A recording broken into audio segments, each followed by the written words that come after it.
Hello my lovely little coffee beans, my name is Sarah. Welcome to or welcome back to my channel, and today we are going to be talking about the 22 books that I want to read in 2022.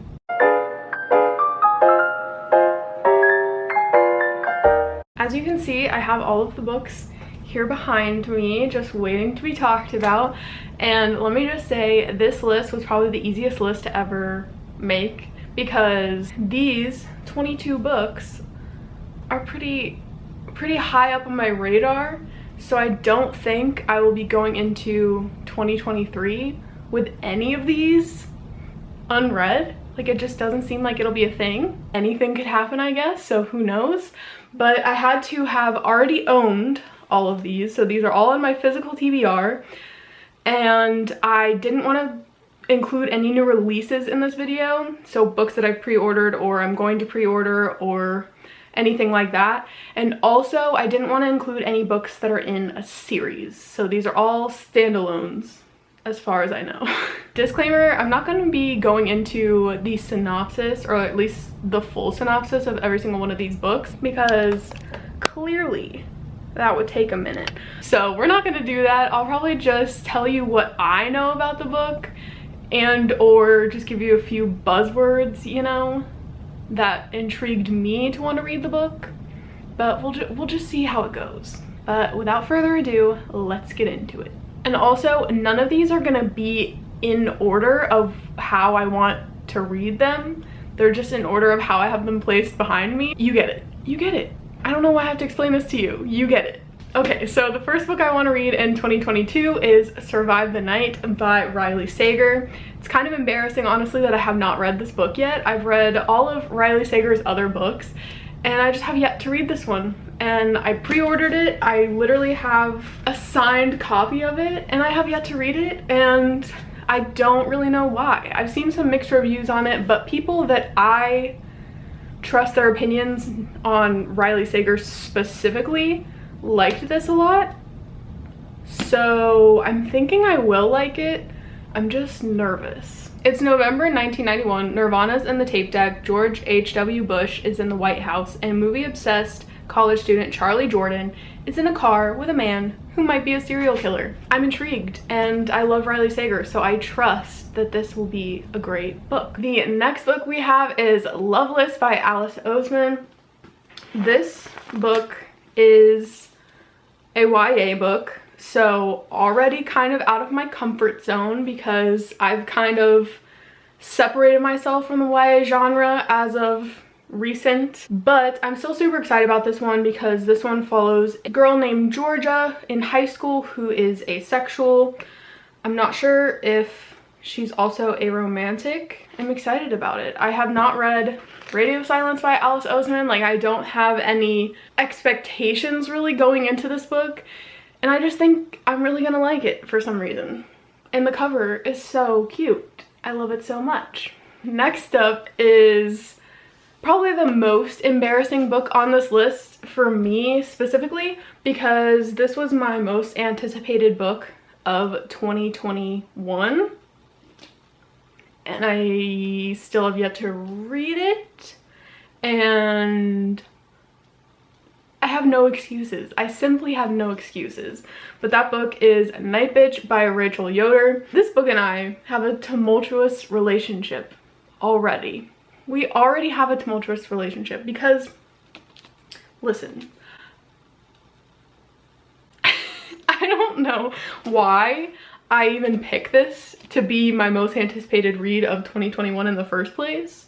Like, it's such an odd pick for me, but just something about the synopsis, I just had to have it in my life, but apparently not enough for me to actually pick it up.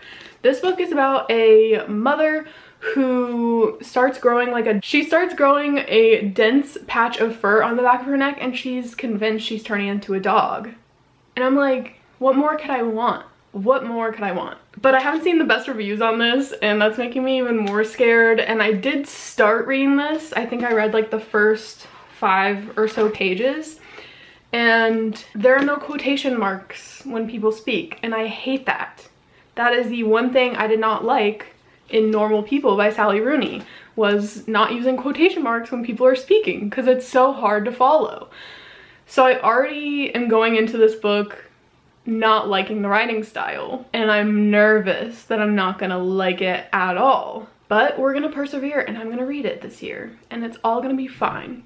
It'll be fine. All right, and the next book that I want to talk about is The Vegetarian by Han Kang. And this book, I'm not really sure exactly what it's about, but I'm gonna be honest, the cover is what drew me in, and also the fact that I'm a vegetarian. I really don't know what it's about. Maybe I should read what it's about. Or I guess I could just read you the little blurb on the very front. This book is both terrifying and terrific. Say less. Say less. I've heard that it's kind of weird, but I like weird books, so this is on my list. The next book I want to talk about is My Lovely Wife by Samantha Downing.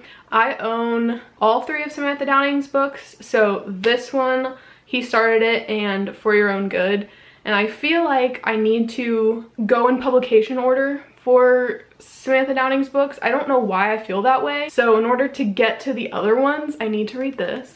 And I've heard only good things about this. Apparently it's about a husband and wife who kill people, and I'm here for it. Like, I don't need to know anything else about it, to be honest. Next up, we have All the Ugly and Wonderful Things by Bryn Greenwood. And as you can see, a lot of people did like this because it was the book of the year for Book of the Month in 2016. So already it's esteemed. Not that that really means anything. I mean, come on.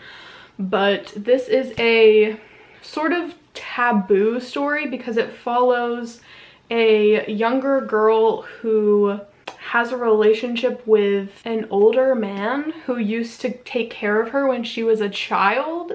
So I know that'll rub some people the wrong way, but I'm all in for an age gap romance, and that's it for me. That's it for me. My face is turning really red. What is going on? The next book that I want to talk about is Animal by Lisa Taddeo. This book has to be 5 stars. It has to be 5 stars. I will not take anything less, and I think that's why I have yet to read it. This was another one of my most anticipated reads of 2021, and I just simply didn't read it because I simply just didn't want to not give it 5 stars. And that's a stupid reason not to read a book, but here we are. If you don't know, Lisa Taddeo wrote my favorite book of all time, 3 Women. And while that's a nonfiction book, this is fiction. So I'm already kind of nervous. No one's talked about this, so I can't say I've seen bad reviews. I haven't seen any reviews because this wasn't on anyone's radar, but it was on mine because I love 3 Women so much. I got an arc of this on NetGalley and I never read it. I don't know who I am. I was so excited when I got the arc too, and I just simply didn't read it. And then when it actually came out and I saw it at the bookstore, I was like, I'm just gonna buy it anyways, because why not? And it's just about women being animals. Not actual animals, but just like women behaving badly. And I'm all in. I'm all in. And the audiobook for this book is narrated by Emma Roberts, so I might follow along in the book while I listen to Emma Roberts tell me the story of this book, because I think that will be the top tier experience for digesting this book. Next up, we have Long Bright River by Liz Moore. This book's kind of chunky, not gonna lie. And I did have plans to buddy read this with somebody a long time ago, and it just never happened. But I'm still holding out hope that I can still buddy read this with that person. So I'm not gonna say that it's not gonna happen if I don't get to buddy read it. Like, I'm still gonna read it because this book is about 2 sisters. It's about the opioid crisis. One sister goes missing and the other sister is trying to find out what happened to her, which really sounds like my kind of book. And I have a sister, so I feel like it'll hit close to home. We love the cover. It's so beautiful, and it's going to happen this year. Moving right along, we have 1,000 Boy Kisses by Tilly Cole. This is the only romance I think I have on this list because I don't own physically a ton of romances. I just keep them on my Kindle, and then I'll buy them if I like them. 1,000 Boy Kisses by Tilly Cole, I hear, is supposed to rip my heart out. And I don't have a heart anyways, No, I'm just kidding. I've cried at so many books recently, like it's really not hard to get me to cry in a book. Even when I haven't seen anyone say this book is sad, blah, blah, blah, I'll just cry for no reason. So hearing that this is a tearjerker, I'm kind of nervous for my eyes. Like I'm gonna be crying so much and it's probably gonna put me in a book slump, but like it's fine. This is also YA. One boy, one girl, a bond that is forged in an instant and cherished for a decade, a bond that neither time nor distance can break, a bond that will last forever, or so they believe. I'm already crying, I can't. And it's in Georgia and I live in Georgia. Oh my god, it's gonna be too much for me, but I'm super excited to put myself through this emotional turmoil. I know a few people are gonna be super excited, or one person in particular is going to be super excited that I'm putting this on this list and that it's going to be read this year because I've been putting it off for long enough and I want to be able to talk about it with people who are on the fence about this book, the people who don't like this book, the people who love this book. And without further ado, that book is The Invisible Life of Addie LaRue. I'm not upset that I haven't read this book.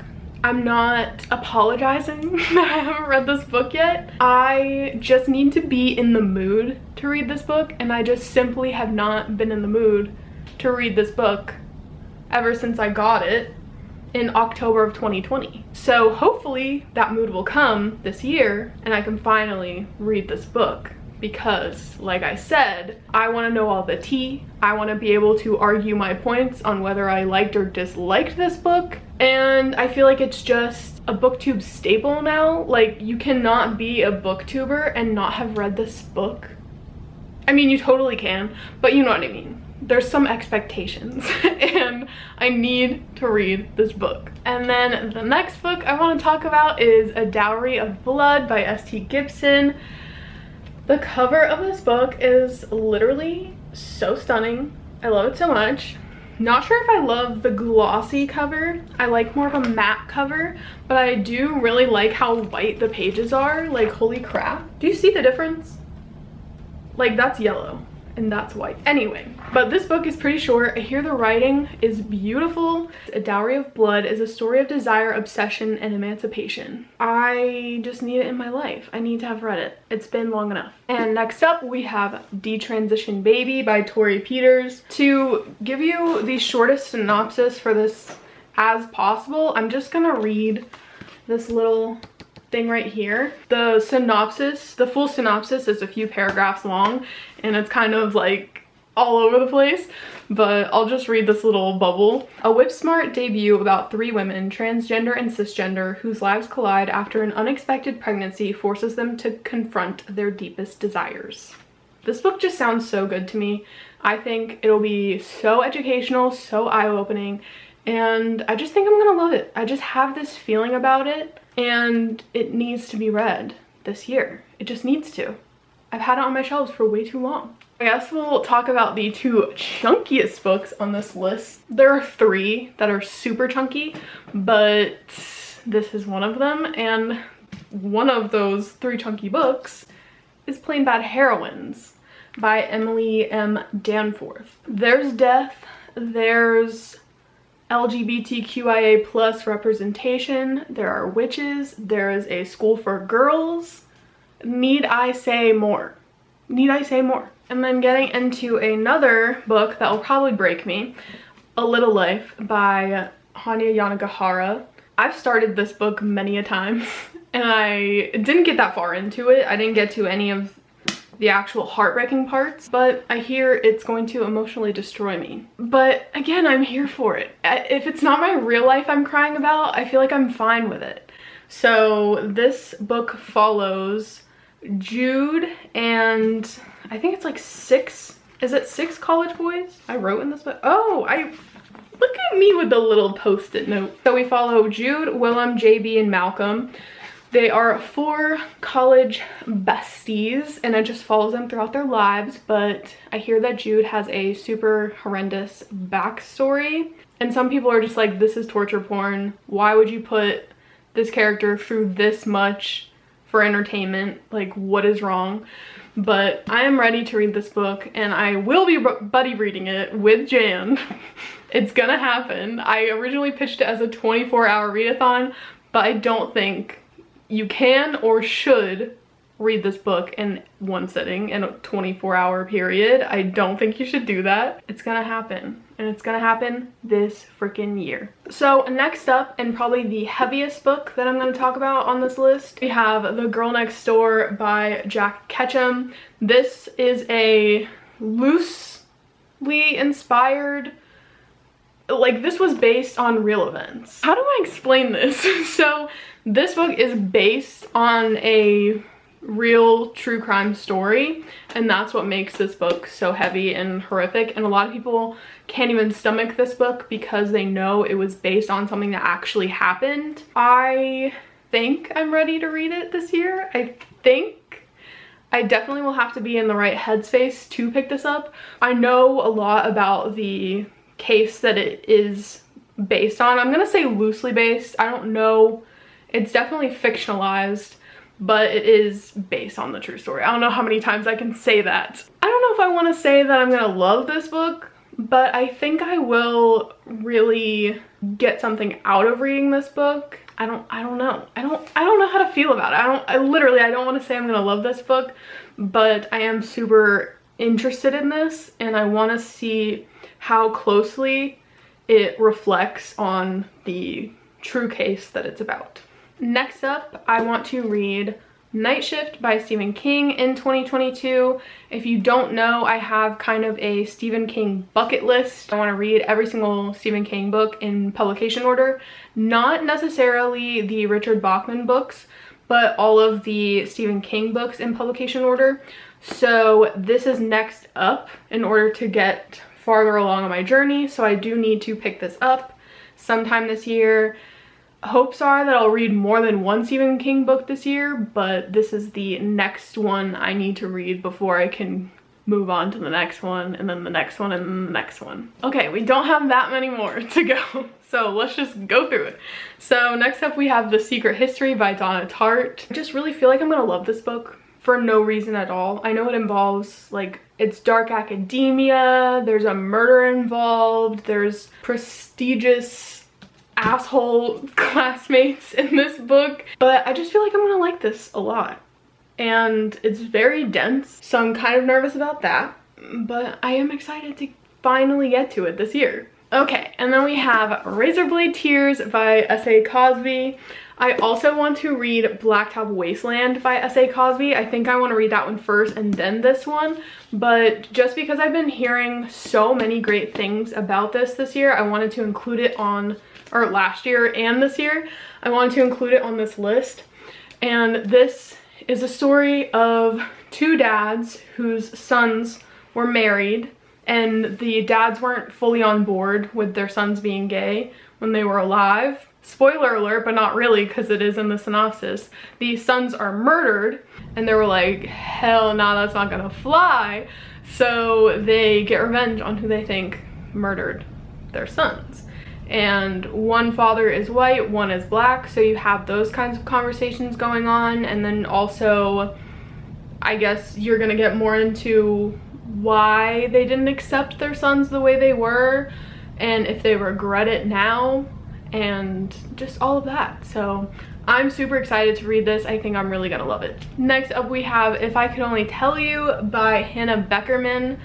This book has been on my shelves for way too freaking long. Another one that's probably gonna make me cry. It's about this family that's torn apart by something that happened, but you don't know what happened to tear them apart, and it's just like, what was the conflict and why are they no longer speaking? And then it's just the whole story. I guess you're following them throughout their lives now, and then you find out what happened in the past. And I really want to know what it was that tore them apart so many years ago, why they're no longer speaking when they used to be so close. And I just need to know. I need to know. I need to cry over it. I need to feel all the feels. We love good family drama. third to last book on this list, we have They Never Learn by Lane Fargo. I really don't know why I haven't read this book yet, to be completely honest. I've had so many opportunities. It's been so many book club picks for different book clubs I'm a part of. It's been raved about constantly. It is a woman going around killing people who are bad, men specifically. She's killing men who are bad and do bad things. Like, I'm here for it, and I really want to read it. I really want to read it, and I love this cover. I have it turned out on my shelves. Like, every single time I've rearranged my shelves, I've put this cover out because I just love it so much. So aesthetically pleasing, and I just need to read it. I don't know why I haven't yet. Second to last book that is on my list to read in 2022 is These Violent Delights by Micah Nemerever. I don't know if that's how you say it. I know a lot of people, when they hear These Violent Delights, they think of the one by Chloe Gong, which is a fantasy retelling, but this is the These Violent Delights that I'm here for. I've heard it loosely compared to the vibes, not necessarily plot, but the vibes of The Secret History. And it's dark academia, it's gay. I mean, I don't know if I can put it more subtly than that. But yeah, okay, so the blurb, it says The Secret History meets Lie with Me in this Hitchcockian tale of two college students, both with troubled past, whose escalating obsession with each other will radically alter the course of their lives. And I love this cover so much. Like, wow, what a moment. We love to see it. I just need to read it and figure out if I like it or not. And hopefully I do. Hopefully it's a 5-star. This is one of the ones, if I had to pick a top 5 off of this list, this is in the top 5 of books that I must read in 2022. Like, this is no longer a list of 22 books I want to read in 2022. It's a list of 22 books that I have to read in 2022. Like, if I don't, you have to take away my BookTube license. You have to take away my bookworm card. Like, it's happening. It has to happen. I have to read these books. It's kind of embarrassing that I haven't. The last book on my list. I think you were all anticipating it to be on this list. You all know it's going to be on this list. It is the book that I am the most nervous that I'm not going to actually read this year. It is the book that I want to prioritize the most, though. And I feel like I'm gonna love it. Like, I just feel like I'm one of those people that is just gonna love this book, but it's gonna take up a lot of my time to read it. It's going to take a ton of time. And that book is House of Leaves by Mark Z. Danielewski. As you can see, I do have, I mean, I don't even know if you can see, I do have some tabs in there. So I did start it not last October, what's this? I think it was the October before, October 2020. Whoa. Anyway, I have started this before, but obviously I did not finish it. I got to page 23, and I was really liking it. But it was at a time where I was falling into a reading slump, and I was like, I can't be reading this going into a reading slump. Like, it's just going to pull me further into a reading slump. And again, this is gonna take a ton of time to read. It's gonna be an investment, if you know what I mean. And just the different ways you have to read certain things. I feel like it's gonna be confusing AF. And then there's pages that have like not one word, but like 2 lines on it, and ones that are I'm trying to find one that's you have to read in the mirror. Let me see if I can find, oh yeah, ones you have to read in the mirror because they're like backwards. But it's happening. It has to happen this year or it's never gonna happen. I think I'm going to read this during spooky season, so I do have some time to prepare myself for it. But this is one of Caroline's favorite books over at Caroline Johnson, and I trust Caroline. I do. I trust Caroline, and I don't think this will be a bad book. I think this will be an amazing book. I'm just nervous. I'm just simply nervous AF to read this book. But I'm calling it now, it's gonna be a 5-star. Is that a little too presumptuous that I'm gonna give this a 5-star? No. No, it's not, because this will be a 5-star. Maybe it won't, but I'm gonna say it's gonna be a 5-star. And there you have it. Those are the top 22 books that I want to read in 2022. Actually, those are the 22 books that I need to read in 2022. I hope you enjoyed this video. Let me know if you're going to be reading any of these books this year as well. Maybe we can buddy read some of them. But yes, I hope you guys are having a lovely day or night. I love you so, so much, and I will see you in my next video. Bye!